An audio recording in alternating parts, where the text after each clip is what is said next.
Hello बच्चों, आज हम क्लास 8 के सेकंड चैप्टर एक चर वाले रैखिक समीकरण को स्टार्ट करने जा रहे हैं, linear equation in one variable. I hope आप लोगों ने पिछला चैप्टर जो कि फर्स्ट चैप्टर था क्लास 8 का, उसमें हम रेशनल नंबर के बारे में बताए थे, तो आप लोगों ने सभी पार्ट देख लिए होंगे। तो इस चैप्टर को मैं स्टार्ट करने जा रहा हूँ, तो सबसे पहले कुछ महत्वपूर्ण परिभाषा मैं देख लेता हूँ। क्या है? सम इम्पोर्टेंट डिफिनेशन क्या थी? तो पहले इस पार्ट को मैं समझता हूँ। इस पार्ट के जितने भी वर्ड हैं, इन वर्डों को जब समझेंगे तब ना पार्ट के अंदर का चीज़ समझेंगे। तो एक चर वाले रैखिक समीकरण, तो पहले चर समझते क्या है, फिर रैखिक समीकरण समझते क्या है। ठीक है ना?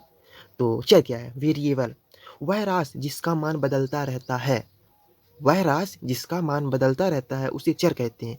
जैसे x बाई जेड, जैसे x का मान मैंने आज लिया, गणित में मानते हैं, जैसे x का मान 20 लिया आज, तो कल x का मान 10 ले लेंगे, परसों कुछ और ले लेंगे, नरसों कुछ और लेंगे, 50 ले लेंगे। तो x का मान कोई निश्चित नहीं है कि आज 10 है तो कल भी 10 रहेगा। तो इसीलिए जितने भी आपके इंग्लिश के लेटर होते हैं वो चर कहलाते हैं। ठीक है। फिर अचर क्या होता है? वह राशि जिसका मान स्थिर रहता है उसे हम अचर कहते हैं। जैसे आपके नंबर हो गए 1 2 3 इत्यादि। ठीक है ना? जैसे अगर आज 1 है तो कल भी 1 रहेगा, परसों भी 1 रहेगा। ठीक है ना? अगर आज 35 है तो परसों भी 35 ही रहेगा, कभी चेंज नहीं होगा। ठीक है ना? तो जितने भी आपके नंबर हैं, सिंपली जितने भी नंबर हैं वो आपके कांस्टेंट हैं। ओके, चलो नेक्स्ट समझते हैं। नेक्स्ट क्या है? बीजीय व्यंजक। गणित में बीजीय व्यंजक एक व्यंजक है जो चर और अचर के साथ साथ बीजीय संक्रियाओं जोड़, घटाना, गुणा, भाग से बना होता है। मैं आपको सिंपली समझाता हूँ क्या है। जो बीजीय व्यंजक है, चर अचर तो मैंने देख लिया, चर जो फिक्स नहीं है, अचर जो फिक्स है। चर और अचर को हम जब जोड़, घटाना, गुणा, भाग के थ्रू मिला देते हैं, चर और अचर को जब हम जोड़, घटाना, गुणा, भाग के थ्रू मिला देते हैं, तो जो आपका आता है उससे बोलते हैं बीजीय व्यंजक। जैसे देखिए यहाँ पे अचर फिर चर है और दोनों को किससे गुणा किया? गुणा किया है, तो जो बना बीजीय व्यंजक। अचर चर अचर गुणा, बीच में गुणा किए हैं, मिलाए किससे हैं? गुणा से या जोड़ से, जो बना बीजीय व्यंजक।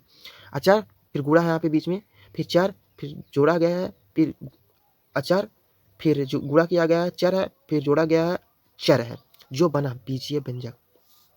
ठीक है ना? उसी तरह यहाँ पे देखिए, ये क्या है? अचर है, फिर गुणा है, फिर चर है, फिर भाग है, फिर चर है, फिर जोड़ है, फिर अचर है, फिर भाग है, फिर चर है, जो बना आपका बीजीय व्यंजक। तो आप लोगों को सिंपली ये जो 3 मैंने स्टेटमेंट बताए समझ में आ गई। चर, अचर, बीजीय व्यंजक। चर क्या है? जिसका मान बदलता रहता है। अचर क्या है? जिसका मान फिक्स रहता है हमेशा। बीजीय व्यंजक क्या है? चर और अचर को जब हम मिलाएंगे किसके थ्रू? जोड़, घटाना, गुणा, भाग, तो जो आपका निकल के आएगा वो हो जाएगा बीजीय व्यंजक। चलिए हम चलते हैं नेक्स्ट।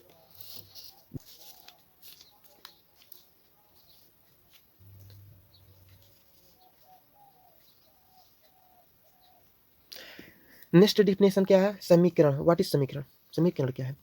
तो दो बीजीय व्यंजकों की समता के कथन को दर्शाने वाले पदों को समीकरण कहते हैं। दो बीजीय व्यंजकों, एक बीजीय व्यंजक, एक बीजीय व्यंजक, दो बीजीय व्यंजक, समझे? दो बीजीय व्यंजक की समता अर्थात बराबर के कथन को दर्शाने वाले पदों को अगर दो बीजीय व्यंजक आपके बराबर की चिन्ह के साथ हो, दो बीजीय व्यंजक, पहला बीजीय व्यंजक दूसरा बीजीय व्यंजक, और दोनों के बीच में बराबर की चिन्ह हो, तो समीकरण आपका कहलाएगा। ठीक है? बोला दो बीजीय व्यंजकों की समता के कथन को दर्शाने वाला पदों को समीकरण कहते हैं। समझ में आ गया? दो बीजीय व्यंजकों के बीच में अगर समता की चिन्ह, बराबर की चिन्ह है, तो समीकरण कहलाएगा, इक्वेशन। फिर रैखिक समीकरण क्या है? पाठ में है ना, एक चर वाले रैखिक समीकरण। तो व्हाट इज लीनियर इक्वेशन? तो वह समीकरण जिसमें चर की अधिकतम घात एक हो उसे रैखिक समीकरण कहते हैं। चर की अधिकतम घात एक हो, ठीक है ना? वह समीकरण, पहले समीकरण होना चाहिए इस तरह होना चाहिए, फिर उसमें चर की अधिकतम घात। तो चर तो मैंने बता दिया, घात आप लोगों को पता होगा, जैसे 2 होता है, सॉरी यहाँ पे देखना, जैसे 2 होता है तो 2 की पावर से 2 होती है, तो ये आधार है, ये घात है। हमने यहाँ पे ले लिया और इसे ले लिया, 3 ले लिया, 3 की, ये 3 यहाँ पे बेस है, आधार है, ये पावर है, ठीक है ना? घात है, इसको पावर बोलते हैं।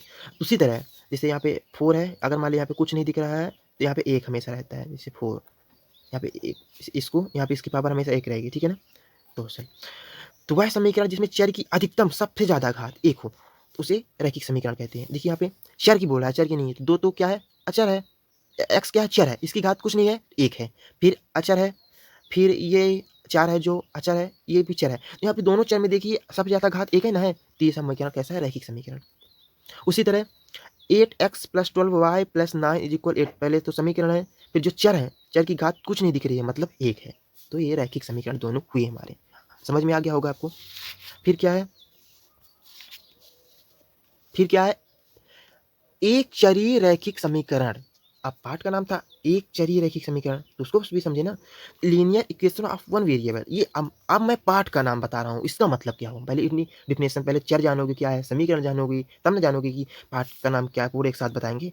ये अब बता रहे हैं एक चरी रैखिक समीकरण का क्या मतलब हुआ।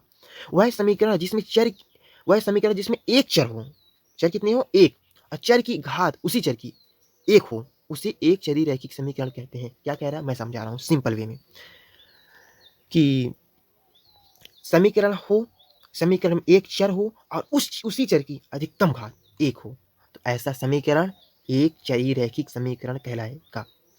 पुनः बता रहा हूँ, एक समीकरण हो, उस समीकरण में एक चर हो और उसी चर की घात 1 हो, तो ऐसा समीकरण एक चरी रैखिक समीकरण कहलाएगा। समझ में आ गया हो। जैसे एक समीकरण था यहाँ पे, या एक हो, अब जैसे 2 भी दे देंगे वो भी होगा, मतलब कहने बोले वह समीकरण, यह समीकरण है क्योंकि बराबर की चिन्ह है, फिर इसमें एक चर है और उसी चर की घात कुछ नहीं है, तो मतलब 1 है, इसलिए रैखिक समीकरण है। ठीक है, चलिए नेक्स्ट डिफिनेशन की ओर चलते हैं। हल या मूल किसे कहते हैं, रूट। चर का वह मान जो दिए गए समीकरण को संतुष्ट करे, उसे समीकरण का हल या मूल कहते हैं। क्या कह रहा है, समीकरण, चर का वह मान जो दिए गए समीकरण को संतुष्ट करे, उसे जिस चर का वह मान जो दिए गए समीकरण, जैसे यही मान लो मैंने समीकरण ले लिया, यह समीकरण जो दिए गए समीकरण को संतुष्ट करे, उसे समीकरण का हल कहते हैं। तो क्या कह रहा है, चर, ये चर है ना, इस यक्स में मैंने बोला था कुछ भी रख सकते हैं, इस यक्स में मैं क्या रखूं जो इस पक्ष और इस पक्ष का बराबर हो जाए।